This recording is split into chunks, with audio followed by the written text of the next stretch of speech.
On the agenda tonight, after hyping up rate cuts, the Federal Reserve now admits that the next move could be a rate hike. Whoops. We f***ed up. Companies are now warning investors that their stock prices are out of whack. They don't know they're dead. In the greatest bull market of all time, why are insiders selling stocks like never before? What about the shareholders? What? Shareholder? Ew, ew, ew, ew! And Germany finally legalizes the good stuff? Oh, about 80 years too late. Steven Einzigerei! Easy. Oh. And famed stock market forecaster Jim Cramer predicts a roaring economy.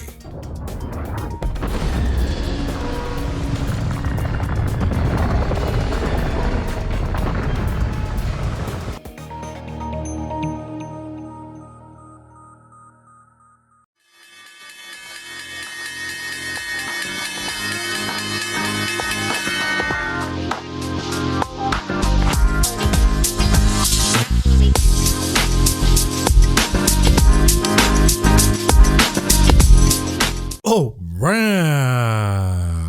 Today is Sunday, the 25th of February. This is a recap for the stock market activities last week and an outlook for the week to come. Now, folks, I got a good one for you tonight. Before we begin, just some heads up. We got demonetized by YouTube just a few days ago, and then we fought back and we won, at least for now. We're going to cover the details of this story and more in the upcoming video, discussing the rising job losses due to AI, and of course the future of content creation in the age of AI. So stick around for that coverage. But for tonight, we have a lot of good stuff to cover. And it goes back to the same battle that we've been seeing so far, which is we have a market that went impulsively higher, defying all of the odds, defying all of the logic and the rationale since the month of November of last year. And it went higher based on the premise of interest rate cuts by the Federal Reserve. However, as we got new data this year, CPI, Consumer Price Index, PPI, Producer Price Index, all of them beating expectations to the upside, indicating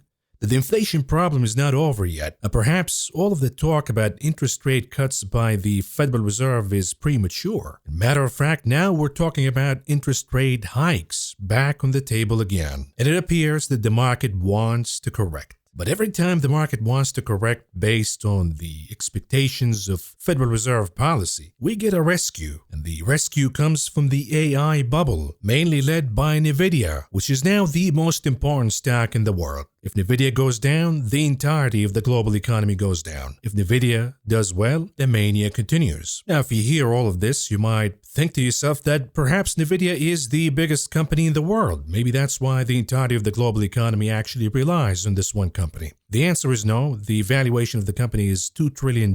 We still have companies that are worth more than Nvidia. And of course, more baffling than the valuation is the fact that this is a company that produced just a little under $30 billion in profits last year. So why would it be so important to global stock markets and the economy? Or does it just boil down to the battle between reality and the fantasy? The reality says that we have stagflation and we have overpriced interest rate cuts by the Fed. We need to have a correction, and this inflation dilemma is not going to be resolved without a recession in the economy. Then we have the fantasy. But what if the AI mania rescues all of this? What if the AI mania and Nvidia are more important than the Fed's policy? This is what we're going to talk about in tonight's show and much more. We begin our coverage from the macro side and Federal Reserve interest rate expectations. You might be aware by now that we are seeing inflation rebounding, not going down as everybody anticipated. The Consumer Price Index, the CPI, beat expectations to the upside. And when you look at certain components of that CPI report, such as Super Core CPI, which strips away housing from services inflation, the reading was shocking, almost at the highs of inflation rates in 21 and 22. We got the Producer Price Index, the PPI, also beating expectations. And when you look at core CPI, which looks mostly to the services side of the economy, we've seen a huge beat in that reading. So we know that we have an inflationary process in the services sector in the economy, and that's not going down. It's actually heating up again. Why? Because wages are going higher. And of course, the geniuses, the talking heads that come on TV all the time, they told us that we can defeat inflation without really damaging the economy. We can have no inflation while we see home prices holding at these insane levels that we have right now. We can defeat inflation even though we see wages rising and of course corporations to counter that raising prices back in the economy. We have stripped away rationale and logic in favor of lunacy and insanity, and we call that normal, hoping that the public will just eat it and believe that, yeah, well, inflation is defeated even though I go to the grocery store and I'm paying more. Maybe inflation is indeed going down even though I'm noticing that gasoline prices are going higher again. My utility bills are not going down. My insurance costs are going higher, but maybe I'm crazy because all what I hear on TV is inflation is defeated, inflation is going down. They want you to feel that you're crazy. But there is a limit to the gaslighting. There is a limit when it becomes so clear to everybody, including the cooks who are doing the government statistics about inflation, that it's not going down. It's actually heating up. We might see another episode just like we've seen back in the 1970s when inflation was declared dead only to come back, creating a massive stagflation problem in the 70s. So now, in response to the CPI and the PPI, here comes the Federal Reserve zombies from every corner, every speaker now saying, you know what,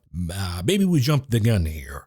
Interest rate cuts are not going to happen right. All of a sudden, they have to eat their own words. They came out in December hyping out all of these interest rate cuts, Goldilocks, Golden Path, soft landing, and now they have to eat their own words back. From Richmond, Barkin says that the January inflation data made the Fed's job harder, quote unquote.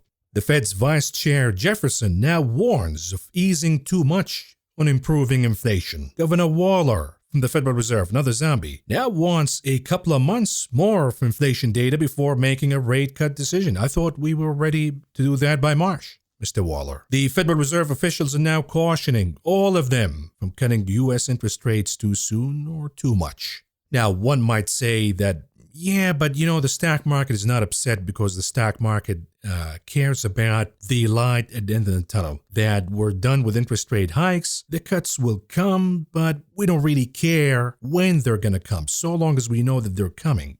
I would say maybe you should stop trying to legitimize or explain irrational insanity that's going on in the stock market right now, because we are actually talking about interest rate hikes. The trends that we've seen in the latest inflation reports suggest that inflation will come back aggressively, absent of the Fed raising rates more than they've already done. They say that the interest rate policy right now is restrictive. Well, if it is restrictive, then how come we have a stock market bubble? How come we have some of the easiest financial conditions in history? The action in the stock market is explaining to the Fed that the policy is not restrictive yet, and the rate has to go much higher before we see inflation being tamed for good. You might have heard the commentary from Larry Summers, who also now suggests that interest rate hikes could be back on the table. Options traders are now saying that, yep, maybe the Fed's next move is actually a hike, never mind the cuts. They're now pricing in rate hikes. Of course, in the fourth quarter of last year, when we were talking about rate cuts and the end of inflation, many traders, specifically in the bond market, went long treasuries on the hope that this is the bottom. We're going to see yields going down, peak interest rate policy, so yields go down and bond prices recover. Now they're doing a 180. They're covering their long positions to the biggest magnitude since March of 2022, when it became clear that rates are going higher, inflation is going higher. This is an important message, that an important premise behind the stock market rally, which is the end of interest rate hikes and the beginning of rate cuts, is false,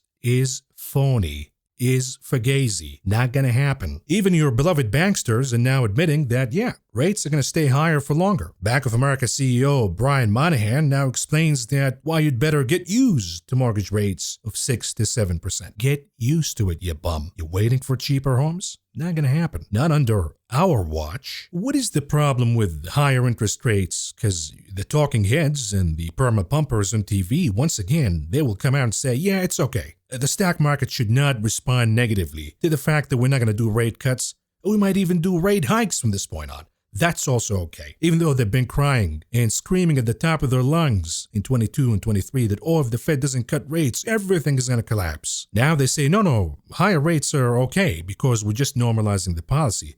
The economy is too strong. The economy can handle higher interest rates. Once again, false, phony, fugazi, baloney, bullshit. When you look at the stress in the credit market, be it credit card debt, auto loans, but mostly in the commercial real estate sector of the economy, higher rates add more stress. And the longer rates stay higher, we're not even talking about higher interest rates from this point on. We're talking about rates as it is for longer. That's too much for these corners of the economy. And the collapse of these corners of the economy could be contagious, as we've seen back in 08. and 09. Never mind higher rates from this point on. I mean, when you look at the CRE collateralized loans with 30 days plus days delinquent or in special servicing, quote unquote, this rate is now skyrocketing. We're beginning to see delinquencies all over the economy, folks. And these things happen fast. The longer rates stay higher, that's problematic. And if rates go higher from this point on, oh boy. Hence, we have a problem in this economy. We have sticky inflation that doesn't want to go away because the Fed has been playing this fantasy instead of pursuing the defeat of inflation at whatever price, even if it is a recession, because we know, historically speaking, that a recession is required to defeat inflation. Instead of accepting a mild recession to defeat inflation, the Federal Reserve decided to pursue a fantasy called the soft landing, keeping a higher stock market, keeping the unemployment rate low, keeping the economy intact, keeping the policy easing via shadow liquidity, and somehow inflation will go down. They want their cake and eat it too. The problem with pursuing such a fantasy, if it becomes clear that it's not going to happen, then they have to revert back to the textbook, which is, okay, we need a recession to kill inflation. To get a recession, you need to raise rates even higher and higher. Now you risk doing more damage, perhaps permanent damage, and scarring to this economy, because the hiking of rates that has been done already produced significant damage to the economy as it is. And now comes the question. Okay, we know, Maverick, that the picture for the economy is dire. We know that we are probably in stagflation. We know that the Fed probably screwed up. Maybe they're going to raise rates again. We'll see bankruptcies. We'll see this and that. But the stock market doesn't care. Maybe we are in a new era where the stock market and the economy are divorced. My rebuttal to that is they always catch up with one another. The stock market can ignore the reality and create bubbles. In the meantime, we see last hurrahs from time to time. But sooner than later, it's going to show up in corporate earnings, and we will see the stock market catching up with the economy. Of course, sometimes what happens in the stock market impacts the economy, specifically when we see crashes, because when equity prices go down, the natural response by companies is layoffs. But now even JP Morgan says that the US is heading towards stagflation, which would be terrible news for stocks, and it could crash the stock market by 40%. Now, I would say 40 is pretty modest, given the degree of the insanity and the divorce from reality. But now comes the question of Nvidia. What do we do with Nvidia and the AI mania? These companies are still showing tangible expansion of revenue and net income. It seems that big corporations are spending billions of dollars to acquire these chips. They're spending billions of dollars to develop their AI capabilities. Isn't that legitimate and tangible expansion, at least in one corner of the economy? One way we can look at this, just like as we see in the economy, the have and have-nots. In the stock market, we have the haves and we have the have-nots. The haves are the 7 stocks, now down to 4, and the have-nots are the rest of the market. But these fantastic 4 or magnificent 7 or pull-up-your-ass 10 stocks that are holding the stock market right now are doing so because of their weighting. They're too big, they have plenty of cash, they have expansion of top and bottom lines for now, they're spending among each other. Microsoft buys from Nvidia, Meta buys from Nvidia, Nvidia buys from Microsoft, and it goes around. And so long as they do okay, their weighting is too big in the indices, and it's keeping the stock market higher. The question now becomes, what if these names go down? Are they too big to fail for the sake of the stock market and the economy? See, this week, all eyes were on Nvidia's earnings. I'm just going to read one headline for you after the fact. It reads, Nvidia just showed the world it's the AI king. Now, I promise you, with 100% degree of confidence, all of these media publications, all of the talking heads on Wall Street, CNBC and the likes, they were prepared to publish a slew of negative headlines re Nvidia had the stock went down by 10%, 20% rather than going up by 10 to 15%, because there was nothing extraordinary from the numbers that we got. I'll explain that in a minute. But this feels like Sliding Doors, a movie from the late 90s. Two scenarios. If Nvidia went down by 10% and the initial reaction was negative, by the way, you would have seen a slew of negative headlines, downgrades by analysts. Oh, it went too far, time to lighten up a little bit. But then we got another scenario where the stock of Nvidia went higher by 10% plus. Now, this could be due to mechanical reasons, options positioning, because I'll show you again, there is nothing special about the report. But there was something special about the stock's reaction after this report. It added value of almost $250 billion in 1 day, a stock market record. Well, gee, this report must have been unbelievable, magnificent, right? Not really, because in Q3, the report before the one that we just got, if you recall, we got a report from Nvidia. It was excellent and the guidance was higher in a big way. Yet the stock reaction was flattish. We did not see anything. Even though that particular report, we have seen revenues up by 206% year on year. We have seen the bottom line net income up by 1,259% year on year. But the stock was flattish. This time around, leading to the report, the stock already rallied by over 50%.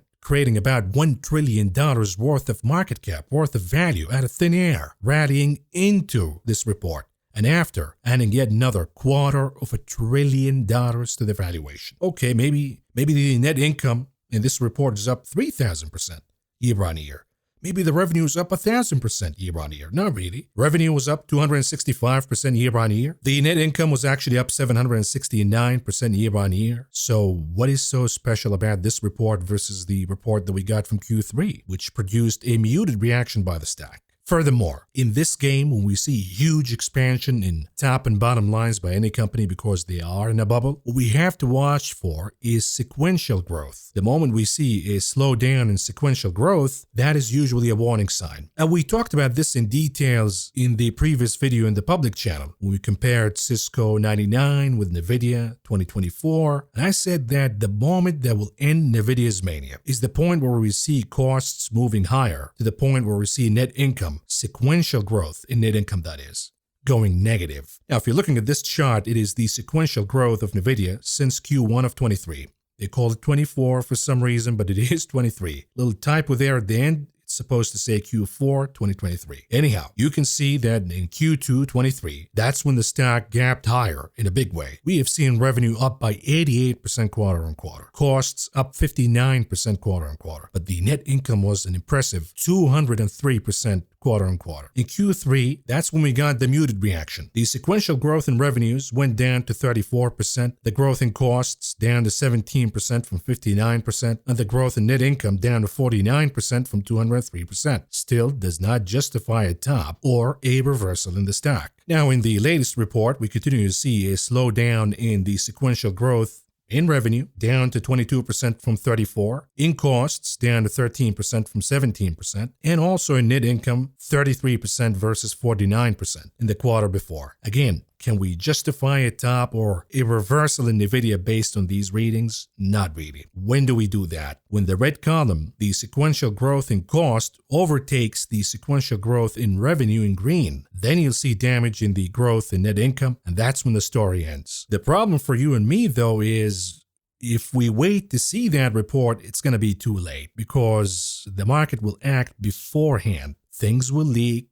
The insiders will do their thing. Asset managers will know ahead of time that this is what's going to happen. They will sell beforehand. So if you see the stock topping at this point and reversing down, it is probably because somebody's sniffing that in the next quarter we will see the sequential growth in costs taking over the sequential growth in revenues. And that's when the law of large numbers kick in and it stops the growth of the stock. But we're not there yet. Maybe we're getting there, and the stock price reactions from this point on will let you know. If Nvidia rallies to 1,000 from this point on, it'll tell you that no, not next quarter. Not going to happen. If we see Nvidia topping, going down, closing the gap below, then probably somebody's seeing that, yes, this is the top here in this positive growth. Next quarter, costs will overtake revenue. So now that you've seen the numbers by Nvidia, we go back to the stock market. We were beginning a correction process this week. We have seen, for example, lower highs in the pattern of the indices for the first time since the rally began in late October of last year. It looked as maybe this is the legitimate correction, the beginning off. But then came Nvidia to the rescue, and we've seen a gap higher.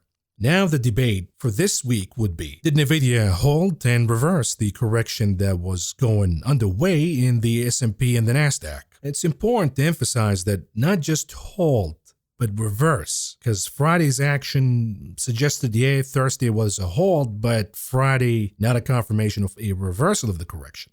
Or was the reaction based on Nvidia's earnings a one-day wonder, and the correction will resume either way, beginning next week into March, which is historically not a good month for the stock market from a seasonality perspective alone. And the fear is if the retail crowd now initiates a FOMO rally, chasing these equities that are in extreme bubbles when the majority of the gains have been already captured. In other words, would the retail investor end up being the bag holder for somebody taking profits, such as the insiders? More on that in a minute. I also think that the news about Nancy Pelosi buying Nvidia options back in December was part of the reason behind the $1 trillion rally in the name, which again, not justified by the results that we've seen so far. I think that this story will be even more important when Nancy Pelosi closes her options position. Of course, they say it's her husband. No. It's Nancy. She's the one calling the shots. Her husband is just doing the trading on her behalf in this beautiful system we call democracy. We have our politicians pretty much becoming day traders, gambling on the stock market using insider information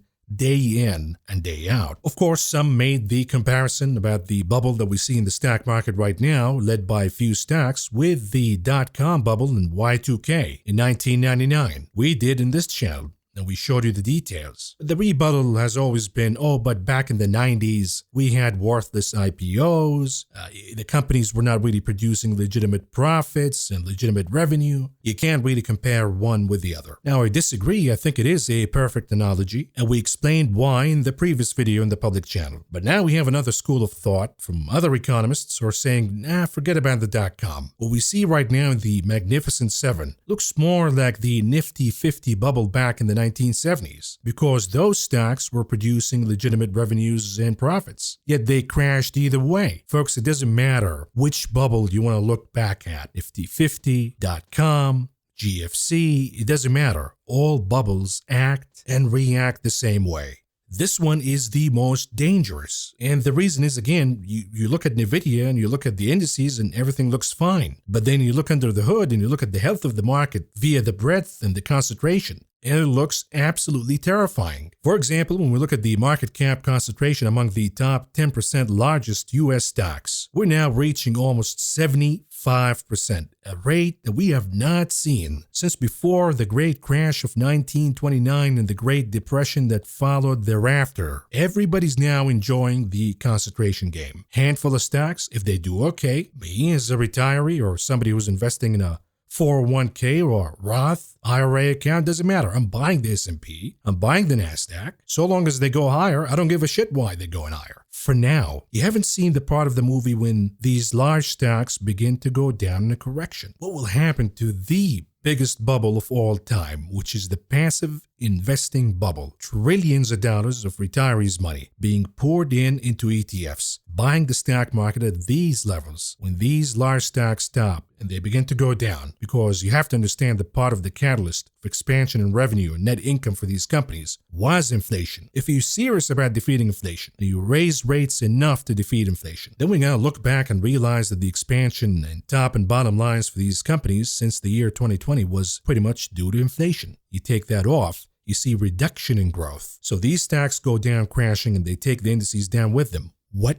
happens to the retirees? That's the most important question. And for folks who say, this is not a bubble, this is just a short covering rally, there is no short interest in the Magnificent Seven. This is a mania. This is a stampede. Billions and billions and billions of dollars of retirees' money being poured in by asset managers to chase performance. See, back in the year 2000, 2001, when the dot-com mania crashed, we looked back at the problem. What was the problem that led to the mania? Part of it was that asset managers, money managers, were not making money from commissions anymore. Commissions were down because there were so many asset managers, money managers, you couldn't really command a commission. So we've seen these strategists and money managers resorting to pumping worthless stocks to chase performance, pumping IPOs, pouring client money into new IPOs to chase that performance, regardless of the quality of the company. What we see this time around, commissions are pretty good, bonuses are pretty good, but we have this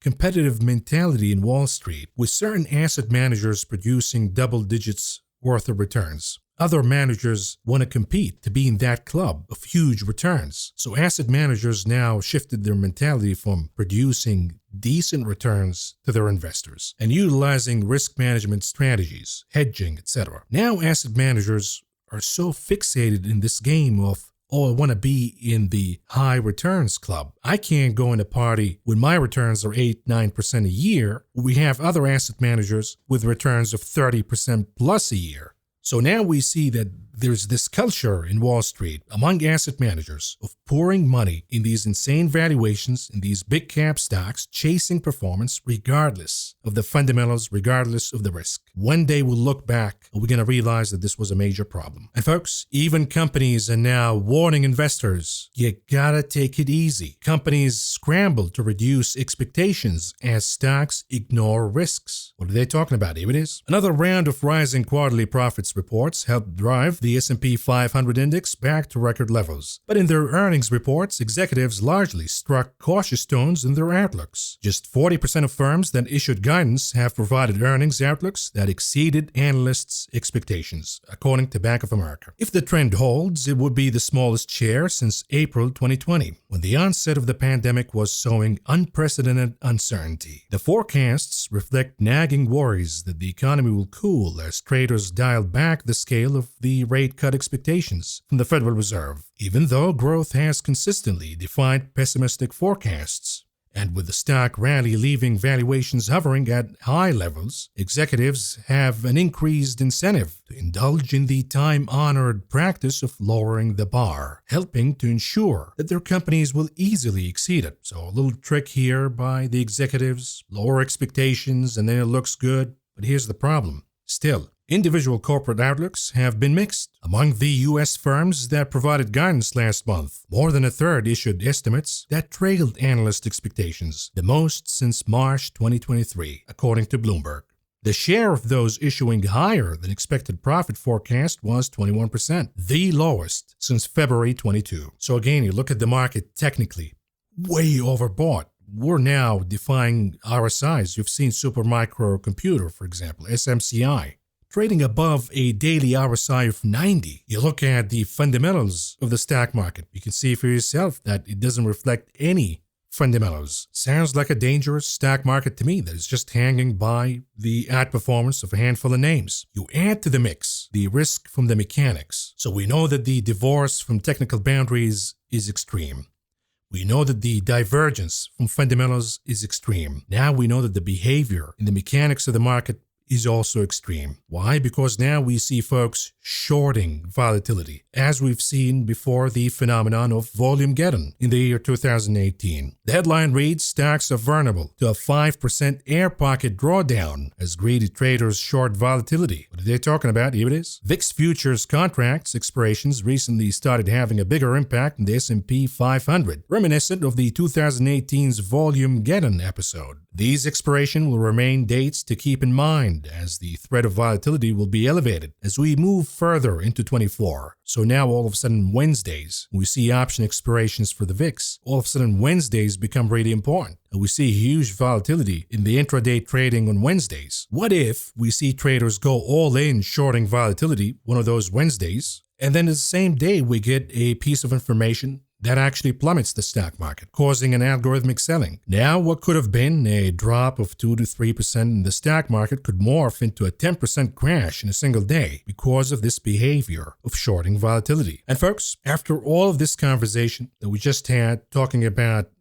the fundamentals of the economy not reflecting the action in the stock market, talking about the divergence of the price of the indices and individual stocks from the reality of corporate fundamentals, after talking about the risk from the mechanics and the behavior of shorting volatility, is it really surprising to see the insiders dumping stocks like never before, while we see the retail mom and pops stampeding in FOMO to chase equities prices at these valuations? You see the buy to sell transactions have accelerated toward the sell side in the month of February in a big way. Billions and billions and billions of dollars worth of insider dumping of their own stock. Yet they come out in the corporate calls and on TV pumping their stocks. For who? For us, the audience, the retail investors. But behind the scenes, they're dumping stocks. Look at Bill Gates, for example, reducing his portfolio by 65%. JP Morgan CEO Jamie Dimon dumping $150 million worth of JP Morgan shares in the latest filing. And this is just the beginning. It's not just Dimon or Bill Gates. Mark Zuckerberg of Meta dumping $661 million worth of shares since the beginning of February.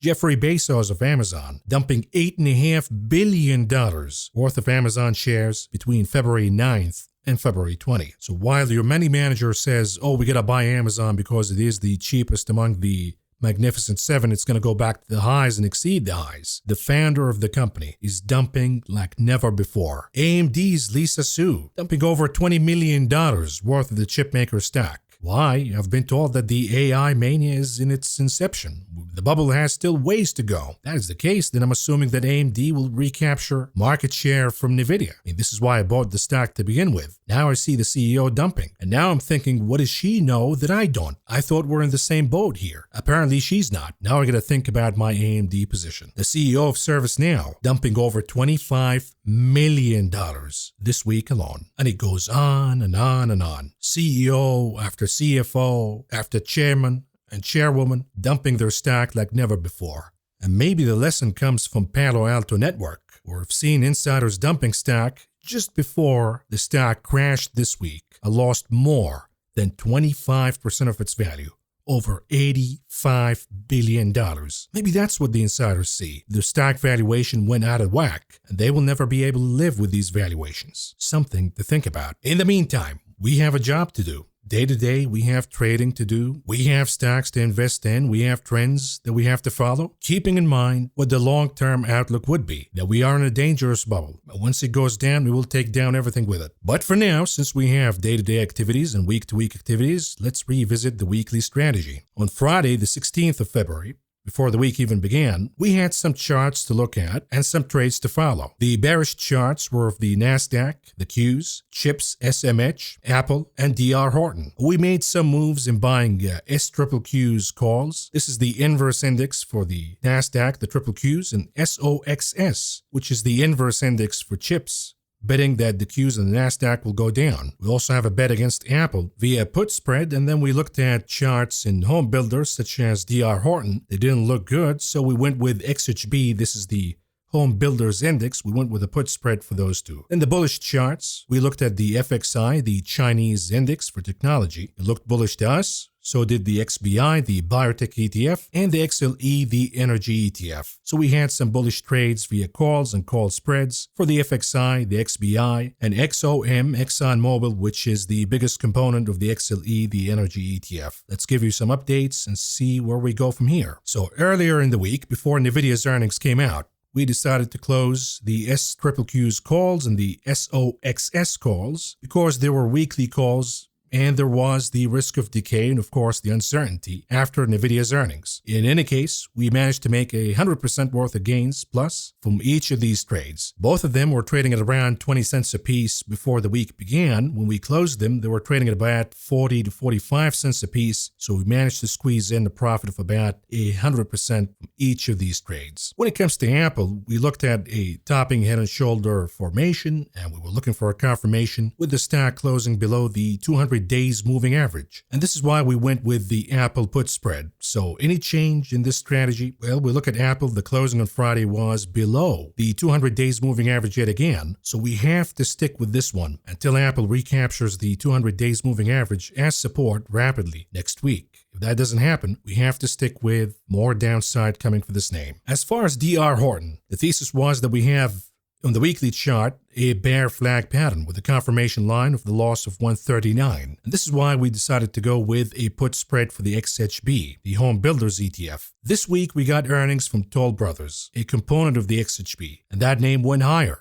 after reporting. And we saw DR Horton also trading higher for the week, along with, of course, the XHP, the Home Builders ETF. And this is why we decided to close the trade. We said that we have to close the XHP 98.94 put spread at a loss. And the reason is the XHP's chart is moving in the wrong direction, so there is no point of fighting the trend. So we're done with that. What about the bullish trends that we got? For the FXI, we also decided to close this one on Friday, the 24 calls with the expiration date of March 15th. And the reason is the hourly chart for the FXI got a little overbought for my taste. All in all, you look at the FXI, the weekly performance, we got to the 20 weeks moving average, a gain of about 5% week on week. I think that's good enough. And now the 20 weeks moving average might be a source of resistance. So it wouldn't make sense to keep the trade going without booking profits. And then for the biotech ETF, if we look at the chart, XBI weekly chart, for the week, the chart went higher by about a little over 2.5%, settled a little below that, but keeping support, the critical support, the cut loss level of 91.14. And now we're trading above the previous resistance at around 94.30. So we want to stick with the XBI for a little longer. Now, as far as energy, the XLE, we went with ExxonMobil, so we have to look at this chart.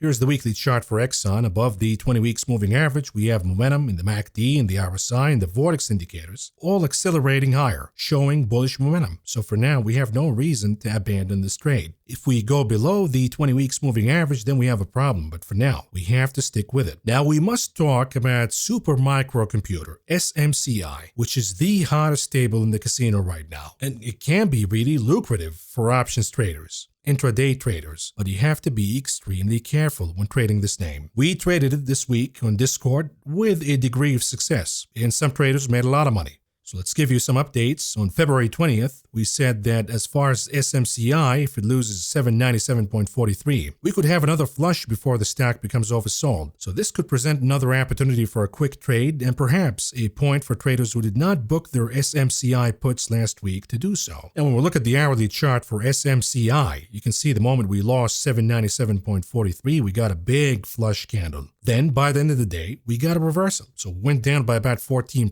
intraday. Then we got a reversal closing pretty much at the highs. So again, this was a good point for traders who've been shorting SMCI to capture some more gains before closing the trade. Then in the morning brief of the 22nd, we came out saying that if the chart manages to trade above 865.87, I will go with the 1,000 calls expiring March 15th. However, if SMCI sells off right away, despite Nvidia's earnings, and loses 797.43, I would go with the 700 puts expiring March 15th instead. Looking at the chart once again, the hourly chart, we can see that the moment SMCI traded above 865.87, it produced a massive rally, and it almost got to the 1,000 target that we identified, gaining a little over 15% since the crossing above 865.87. So well done on that one. And then on Friday, we said SMCI, the hourly chart shows a possible cup and handle pattern. If Nvidia's pre-market gains hold, I think SMCI will play another rally. So I'm going to go with the short-term 1,000 calls with the expiration date of next week. On the other hand, if Nvidia's pre-market gains, this is on Friday, fade, then SMCI will fade too. My number is 865.87. If lost, I will re-enter next week's 700 puts instead. Here's what happened on Friday. We lost 865.87, so that initiated the trade right away. It went down by about 5% or so, and then it went back up, retesting 865.87 as resistance. And it appears for now that the resistance holds. So if we wake up in the morning on Monday and we see SMCI trading below 832, it goes down to 800 even. If you did not book your profits from these puts, you probably want to do that just to be in the safe side. And then again, we're going to trade Super Micro day by day based on what we see in the charts.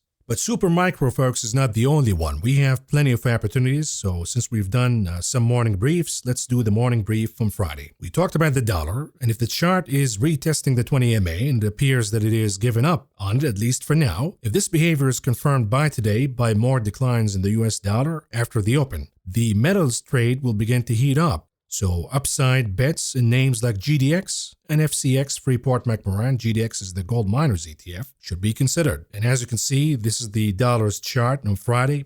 Little test of the 20 MA in white, could not make it. We actually went down after the open. So we've seen the GDX closing with gains of almost 2% and Freeport-McMoran closing with gains of almost 0.75%. Then we talked about the VIX, and we'll talk about the VIX again in the charts, but we have individual names here. Adobe, ADBE. If the VIX behaves, then the market confirms more upside to come. VIX behaves meaning the VIX trends down, not up after the open. And that happened on Friday. Then an oversold chart in Adobe should recover. It bounced from the 200 MA, so I would go with the March 15th 550, 560 call debit spread. If the 200 MA is lost, it'll be a confirmation for more downside to come, and the trade should be taken off the table, and puts should be considered instead. Here's the chart that I gave you for Adobe. You can see the rebound of the 20 MA in blue, getting back within the Bollinger Bands. Here's the update. Adobe went back to the highs of the candle from Thursday, gaining about 3% plus, so it is a good call for now, but the line in the sand is the 200 MA. If we lose that, you gotta take it off. It's not gonna happen. Then we talked about ROKU, daily chart. If the market conditions hold, the bullish behavior from yesterday, oversold ROKU should begin to recover. It bounced off the 62 support with potential of closing the gap at 71. So consider the 65-75 or 70-80 call spreads for March 15th. Here's the chart that I gave you, rebound off 62, and we're looking for closing the gap at 71. Of course, one step at a time, day by day, but for now it looks good, so we took the shot. Here's the update, little bit of a rebound. ROKU gained about 2% on Friday. If we lose 62, not gonna happen, you take it off. Otherwise, leave it on. We could close the gap at 71. We also talked about AMD. I said if Nvidia's pre-earnings gains fade, I want to play it via AMD. The daily chart has reached the upper Bollinger Bands of resistance, while the 1-hour chart shows a bull flag formation. Trading below 179.41 erases this pattern and opens the path for a correction. So I will consider the 175-165 put debit spread for March 15th. Here's the daily chart that I gave you for AMD. You can see the top of the Bollinger Bands. That is resistance. Here's the update. We got resistance. We got to pull back. We did not lose the 20 days moving average. So for now, it is just a pullback, not a reversal, not a correction yet. Here's the hourly chart that I gave you. If you go below 179.41, no more bull flag. You gotta take the shot for more downside to come. Here's the update. The moment we lost 179.41, we took the shot. We went down all the way to 174.72. As a trader, if that was good enough for you, you booked the profits right there. We've seen traders make over 180%, over 200% from that trade alone. Now let's revisit open trades from previous morning briefs throughout the week. We got one from February 20th for MOS Mosaic. I said the chart is forming a falling wedge and could provide for a called trade today. However, the stock will report earnings tomorrow. So if I manage to trade it today, I will close my position by the end of the day today or tomorrow before the bell. Now, later on in the chart, we decided to go with the 32 calls weekly expiration. If the chart closes above, we're going to convert or exercise the options and own shares of MOS. Here's the chart that I gave you. You see the falling wedge pattern. You see the momentum on the RSI firming up. You see the momentum on the MACD indicator also firming up, but we also have earnings coming out. What do we do in this situation? Chart looks good, looks like we're going higher, but we have a catalyst that could ruin the technical formation, so I can't really commit the capital and own the name at this point. Easiest way to resolve this problem is to go with call options, and you buy them a little out of the money. If we have a pop, the stock closes the week above the strike that you choose, be it the 30, 31, 32. You don't want to go too crazy out of the money though, so we went with the 32. And here's the update. MOS did trade above 31.44, got a nice pop, but did not close above 32. So we could not exercise the call options. But now, if you still want to own the stock, we have to look at the fundamentals, we have to look at the report, see if it's good or not, but from a technical stance alone, we're above 31.44. If we keep that as support, then yes, the stock has bottomed, and it's going to head higher, but the retest of 31.44 is really important. If it holds, higher we go, worth your consideration in your portfolio, at least for now. For a quarter, for a few months, until the stock recovers, become overbought, and then we gotta reassess. In the morning brief of the 21st, we talked about Palantir, PLTR. And I said, while the name is already down pre-market, I think it can correct more. I'd like to go with the 20 puts, expiration date March 15th, with a double down trigger if the stock loses 21.85, and a cut loss trigger if it cuts above 23.08. Here's Palantir, an hourly chart. You can see that we got a bear flag. We lost 23.08, but then after Nvidia's earnings, the stock traded above 23.08, so this was the cut loss point, although yours truly did not cut his loss. I'd actually decided to double down. And on Friday, we actually went down, losing 23.08, forming a bear flag pattern. Nothing is set in stone here. We can wake up on Monday, and yes, the trade works out. We go down to 21.85, maybe 21. We're going to close the trade right then if that happens. But then yet again, we can see Palantir blasting higher by 5-6%. So I decided to double down rather than cutting the loss. That could be a dumb decision. It could be a wise decision. Remains to be seen. But for now, looking at the behavior of the chart, there was a reason why I went with doubling down versus cutting the loss. And the reason is Palantir, after Nvidia's earnings, gapped higher, but then made a retest to 23.08 and couldn't really close the gap above. And then comes Friday, Nvidia opens gapping up, but it flushes down. Gap and crap, sort of. Palantir does the same. I thought it's worthy to double down. And then we closed below 23.08. So this is why I went with the double down versus cut loss. We'll see what happens. And back to the same morning brief from the 21st, we talked about AKAM Technologies. I said that I see the chart extremely oversold. I might buy the 110 calls for March 15th.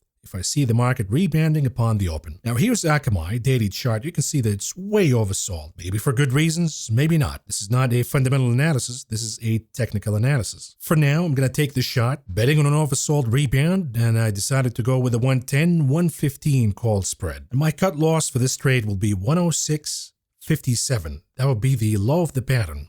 If we take that low, then we got a problem. We have to abandon and cut loss. And lastly, in the same morning brief of the 21st, we talked about EQT. So we got some good news about natural gas with Chesapeake Energy cutting the production that lifted natural gas prices higher. We'll see if that's going to stick or not, because the headwinds are also strong.